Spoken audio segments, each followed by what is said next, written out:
See on näiliselt täiesti tavaline Android tahvelarvuti, aga kui ma teen lahti kiirseadete paneeli, siis leiame sealt ühe ikooni sildiga QuickBoot, millele toksates seade taaskäivitab või esialgu tundub vähemalt nii, et ta taaskäivitab.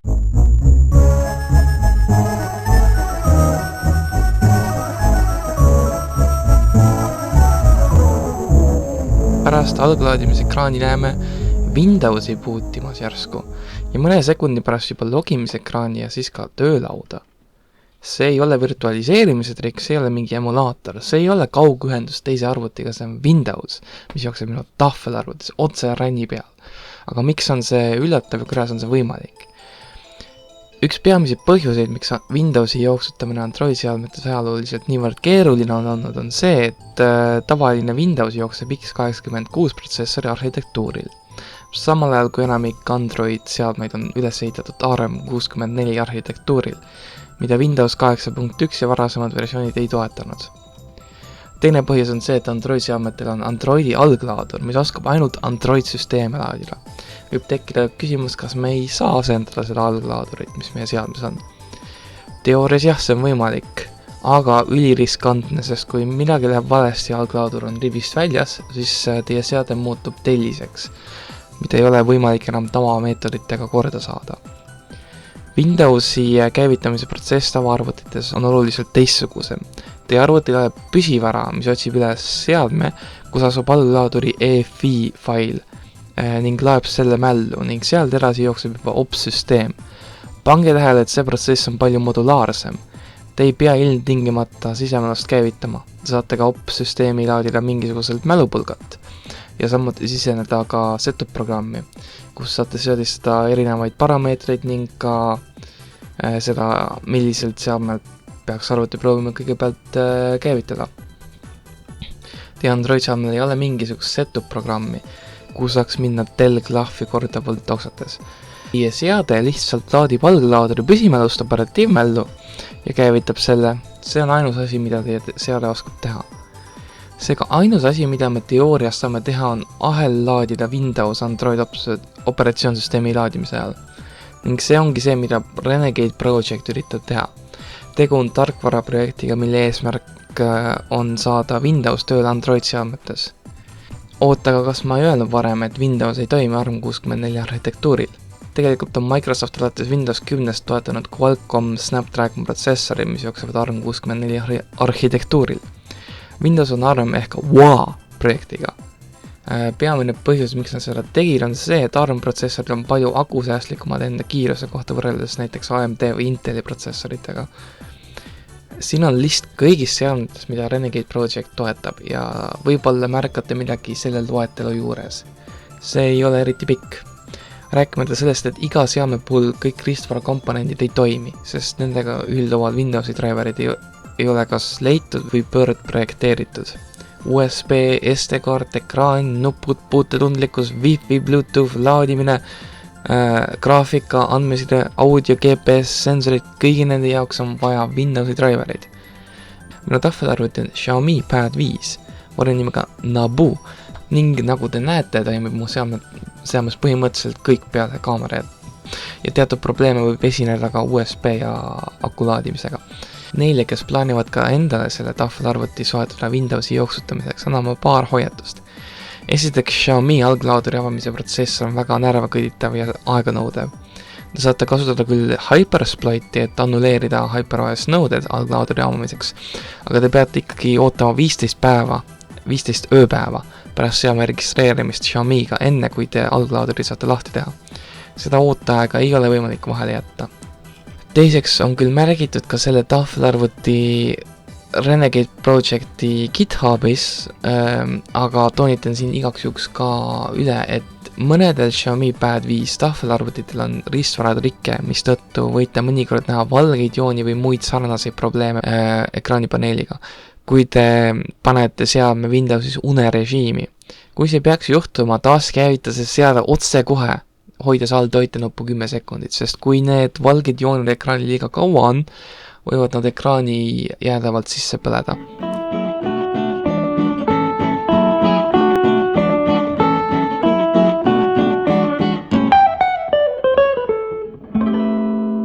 kui alglaadur on avatud, siis kust alustada?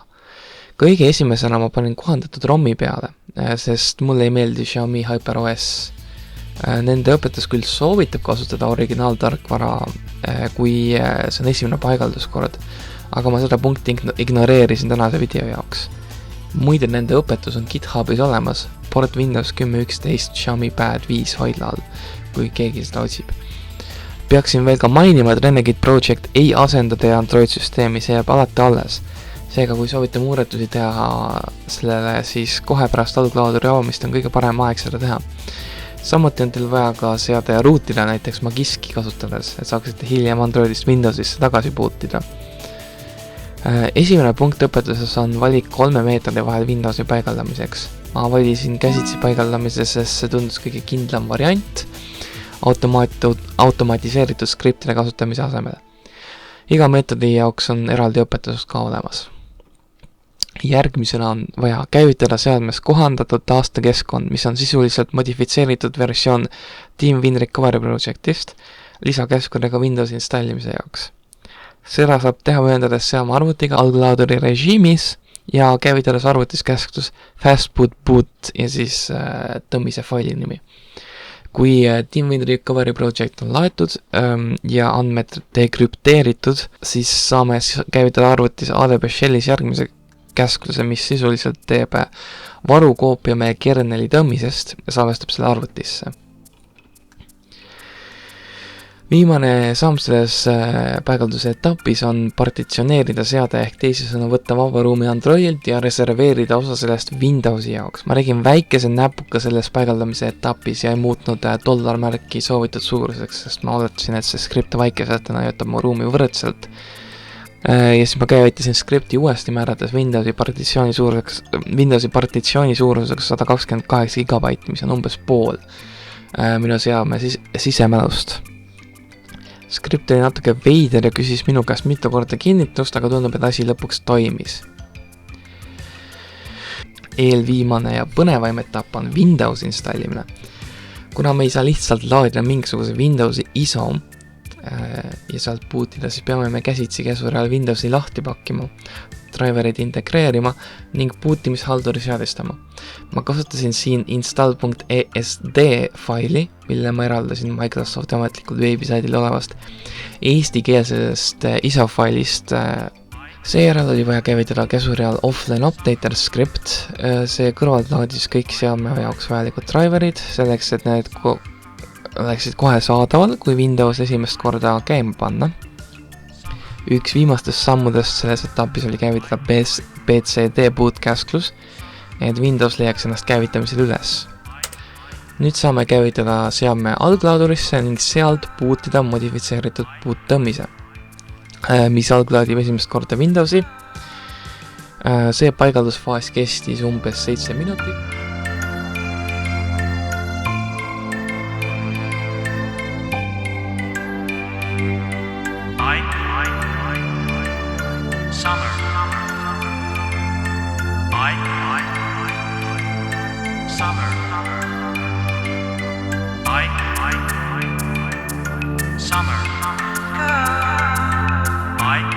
Enne kui seade taaskäivitus tagasi Android-süsteemi, kus oli toimunud tehase sätete taastamine, tõenäoliselt partitsiooni suuruste muutmise tõttu. Pärast Androidi seadistamist avasin ma Magiski, mis palus veel kord seade taaskäivitada, et paigaldamine lõpetada. Seejärel sain paigaldada WA Helper rakenduse, mis võimaldab mul väljuda Androidist ja minna tagasi Windowsisse. Rakenduse kasutamiseks pidin ma kopeerima modifitseeritud boot tõmmise SD-kaart UEFI kataloogi. Pärast kõike seda sain ma vajutada nuppu Quick Boot to Windows, et see lõpuks uuesti käivitada ja lõpetada paigaldamise protsess.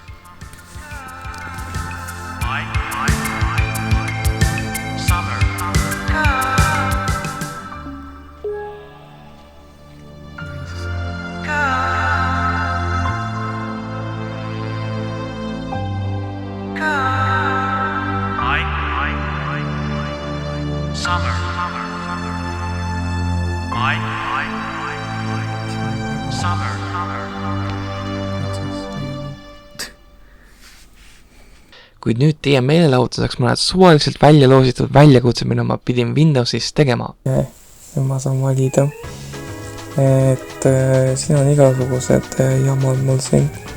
Vaatame, mis esimesena tuleb.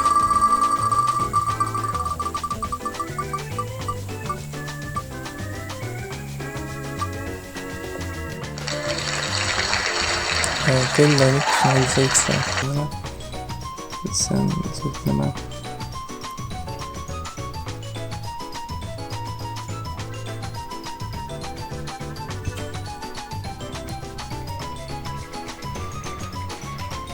see on väike meeldetuletus vaatajatele, et võiksite seda teha.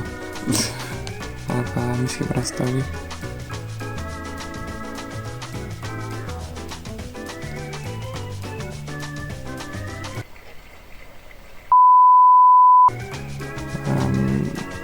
Sorry, aga seda ma ei tee. Ma ei hakka siin liimi kummutajaga jama kävidel CPU-d, et jah, vist tegime seda juba, aga ma võin teist korda teha.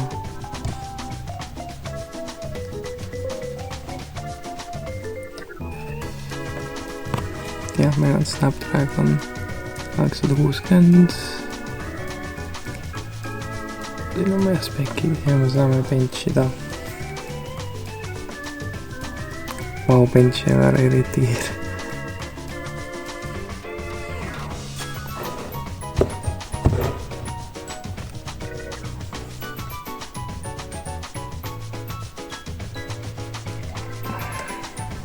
Okei.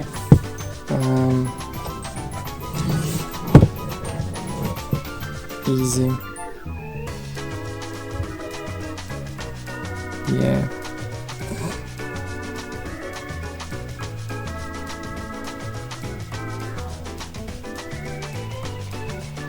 Okei.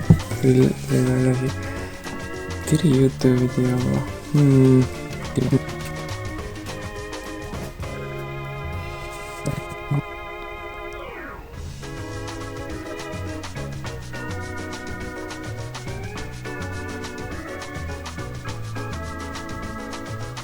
Teeme ühe veel. Ja viimase. Ei. No. Okei, te tea, kui keeruline see on. See on actually f***in tüütav. Ma ei tee nalja. Tamdi.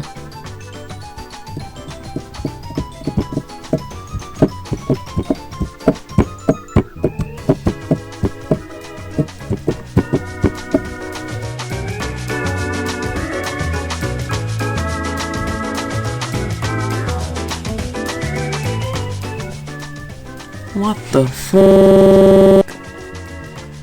Ma ju installisin FFmpegi, mida sa nurised? Okei, ma nüüd kaamerast väljas siis panin Markuse asjad siia peale, et siis jaa. See läheb 20 aastat. Jah, siin ta on. Markuse arvuti juhtpaneel tahvelarvutis. Ning pärast reageeri. Ja here we go. Markus arvuti juhtpaneel. Pomdi. Markus arvuti Pro. Ja veebiserver on meil ka tehniliselt olemas.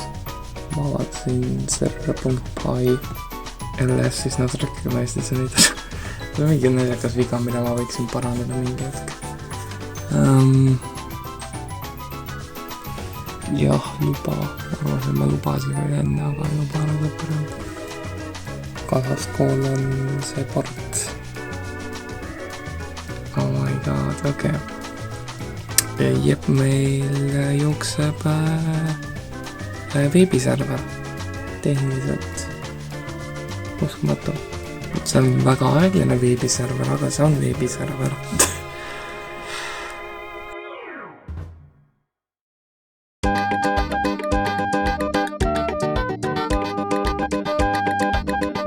Ning benchmarki lähevad käima. Seni, kuni me benchmarki teeme, mõtlesin, et oleks huvitav võrrelda selle sülearvutiga paneme siin ka selle käima. Siin juba käivad videotestid. Jep, siin läksid testid käima. Nii saame vaadata, mis vahvelarvutis toimub.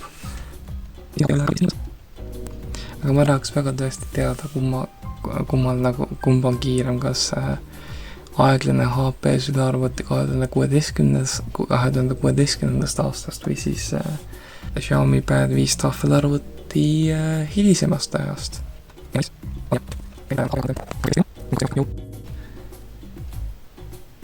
Mõtlesin üle käima. Siin testitakse PDF-e ja asju. Direct 2D-ga scrollimine juba aegane. Aga ta üritab, minu arust teeb mõned 3D testid ka. Liiga tume, ma ei näe siin ekraanil. See on see nende asjandustega test. Aga DirectX 9 ja 10 testid ei käinud isegi käima siin tahvelarvutis miski pärast. Ma ei oska öelda miks. DirectX 12, see peaks käima minema. Ma on selline tunne, et tahvel rendadas PDF-e kiiremini. Siin äkki läheb DirectX 9 test käima. Jaa, läheb küll. Aga see jookseb 5 kaadrit sekundis. Oi. Okei, nüüd teevad igavad testid siin, mis võtavad oma aja. Aga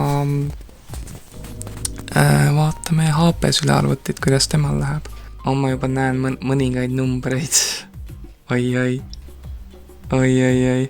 Ma juba näen mõningaid numbrid ja tulemused on võib-olla natuke üllatavad. Mis ta siin ütleb?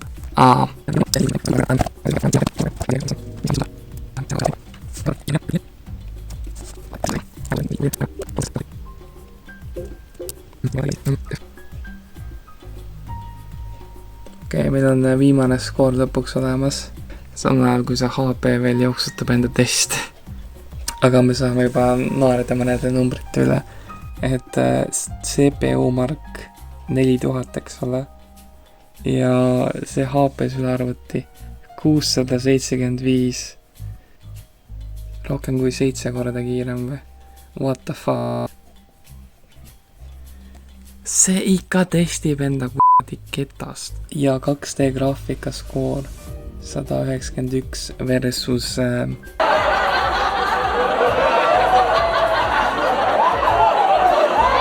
4, saate aru? Vau.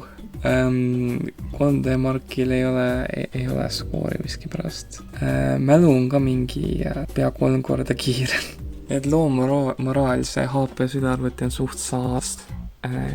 Isegi mutant Android Windows tahvelarvuti jookseb kiiremini kui Windowsi jooksutamiseks mõeldud sülearvuti. Et kogu skoor 1119.5 laptop on 179,5. Kuidas? See on see protsessor, man, selles lollis HP sülearvutis.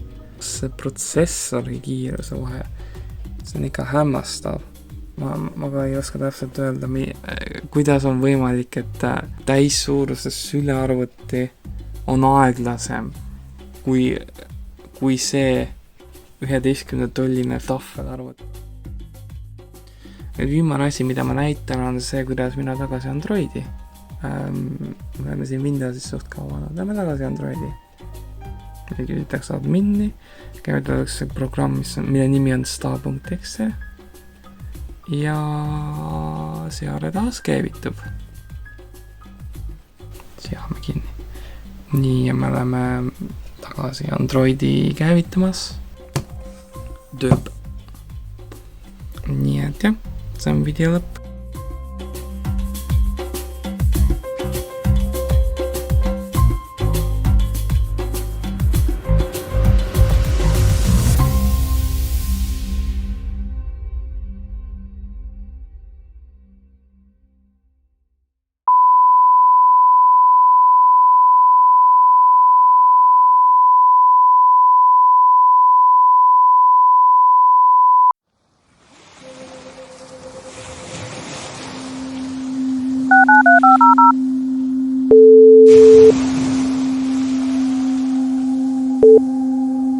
hei Green, 10 aastat on möödas, äkki annaksid mulle ajamasina tagasi?